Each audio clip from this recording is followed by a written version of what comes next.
ब्रह्मानंद परिडा संपादक ओडिशा राज्य समवाय यूनियन। ओडिशा राज्य समवाय यूनियन होची आमर ओडिशा सरकार समवाय विभाग अधीनस्थ एक शीर्ष समवाय अनुष्ठान।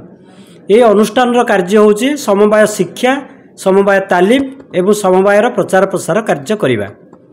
आपण जानिथिबे 1848 मसीह आमर विश्वर प्रथम समवाय संस्था गठन करा जायथिला।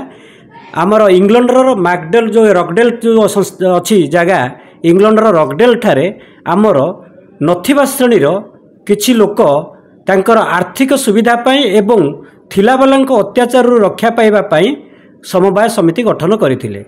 आज 1848 जो समवाय आंदोलन बा प्रथम आंदोलन होइते संस्था गठन होइतला समवायर ताहा आज आमे पहुँचलानी 2025 रे एवं भारत वर्ष रे विभिन्न समय रे आमर समवाय संस्था मान गठन करागला। प्राय से अष्टादश शताब्दी रे आमर उत्कल गौरव जे मधुसूदन दास से सर्वप्रथमे ओडिशा रे 1998 मसीह जुलाई मास 11 तारिख रे ओडिशार प्रथम समवाय अनुष्ठान गठन करथिले। ताहा थिला कटक कंज्यूमर स्टोर बा कटक खाउटी समवाय भंडार। ये थिला मधुबाबूंकर प्रथम समवाय अनुष्ठान एवं ओडिशार प्रथम समवाय समिति। कारण मधुबाबू जेतेबेले इंग्लैंड रु फेरिले से जो कोऑपरेटिव कॉन्सेप्ट नहीं आसीथिले से कॉन्सेप्ट अनुसार से प्रथमे समवाय संस्थाटी गठन करे। तापर 1903 मसीह रे तांको नेतृत्व रे बांकी रे तीनोटी गोटी क्रेडिट समवाय समिति बा ऋण समवाय समिति गठन करागला। 1904 रे भारत सरकार आईनगत भाव में समवाय जेतेबेले आनिले आईन से 1904 रो समवाय आईन होची हमर प्रथम समवाय आईन एवं तापर परे हमर प्रत्येक राज्य सरकार तांकर गोटे गोटे समवाय समिति आईन गठन कले। एवं जेहेतु उत्कल गौरव मधुसूदन दास आमर होउचंती समवाय संस्था गठन करिवार प्रथम व्यक्ति से तो सबुतिरे प्रथम थिले एवं समवाय रे प्रथम थिले बोली आमे जेतेबेले विभिन्न माने तांकर डाटा कलेक्शन कलु एवं मैगजीन पत्र पत्रिका सबुठारु कलेक्शन करी जानिलु जे समवाय ओडिशार समवाय आंदोलन आद्य प्रवर्तक होउचंती उत्कल गौरव मधुसूदन दास। तेणु तांकु आमे सेति पई समवाय आंदोलन जनक बा आद्य प्रवर्तक हिसाब रे आमे तांको ग्रहण करी आसीचु। 1898 पर 1904 पर एवं 2019 ठारू 2004 पर्यंत जेतेबेले समवाय शतवार्षिकी पालन आमे करुथिले से 2004 वर्ष रे आमे मधुबाबू को आद्य प्रवर्तक भाव समवाय संस्थार बा समवाय आंदोलन आख्या देलु।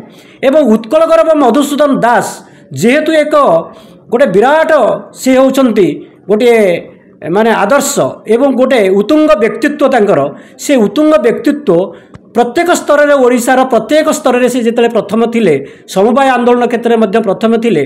तेणु तांकु आमे विभिन्न स्तर रे मध्य आमे फोरम रे दाबी करिछु एवं ता सहित मध्य आमे केंद्र सरकार को मध्य एटा प्रस्ताव रखा जायछि जे उत्कल गौरव मधुसूदन दास को आमे सेही भली भाव रे तांकु माने आमे कौन करिबा माने जोटा को आमे तांको सम्मानित करिबा।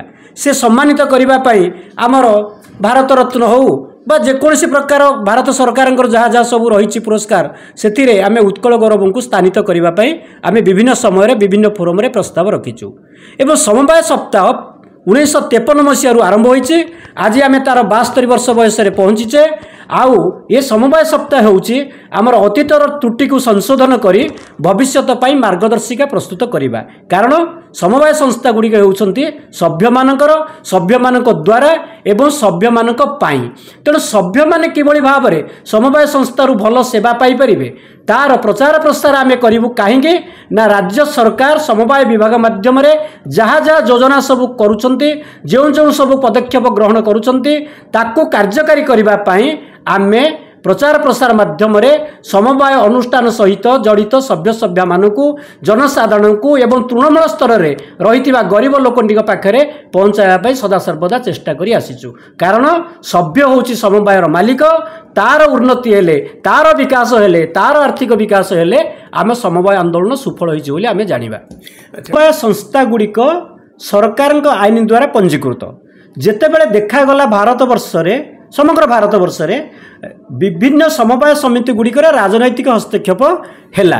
तेणु ताकू विचार को नहीं आमर राजनैतिक व्यक्ति विशेष एवं समवायविद एवं योजनाविद ता सहित सरकार मध्य चिंता कले गोटे गोटे प्रति स्टेट रे गोटे गोटे पैरेलल समवाय समिति तैयारी करिबा पाई अर्थात समांतरल समवाय आईन गोटे सरकार कंट्रोल रे आ गोटे होचे मेंबर कंट्रोल रे जो गोटा मेंबर कंट्रोल रे रहिला सेतिर सरकार कोनोसी प्रकार हस्तक्षेप नथिला एवं सेथि पाई प्रत्येक राज्य तो हो पार नथिला आमर प्राय भारत वर्षर केतक राज्य रे गोटे गोटे समांतरल समवाय आईन करागला एवं आंध्र प्रदेश रे एटा करा जायतिला ओडिसा रे करा जायतिला कर्नाटक रे करा जायछि जम्मू काश्मीर रे करा जायछि आपनकर तमिलनाडु रे करा जायछि एमति विभिन्न स्टेट रे आमर गोटे समांतरल समवाय आईन करागला जोटा हला मेंबर कंट्रोल आईन आमर ओडिसा रे ता नाम थिला सेल्फ हेल्प कोऑपरेटिव एक्ट स्वयं सहायक समवाय आईन 2001 एवं जेते बेले देखा गला 2001 स्वयं सहायक समवाय आईन रे अनेक गुड़िए सोसाइटी बा समवाय समिति गुड़िक विभिन्न प्रकार क्रेडिट बिजनेस माध्यम रे लोक मानकु हैरान हरकत कले एवं अर्थ तोषरपात करागला एवं ता उपरे जेहेतु सरकार कंट्रोल नथिला सरकार केवल रजिस्ट्रेशन देउथिले तेणु ताहाकु 2011 मसिया रे वर्तमान से आईन टी को उठेई दिया जायछि ओडिसा रु वर्तमान केवल सरकार द्वारा कंट्रोल जो ओडिशा समवाय समिति आईन 1962 रखा जायछि एही प्रकार वर्तमान समवाय समिति गुड़िक कार्य करुछन्ति।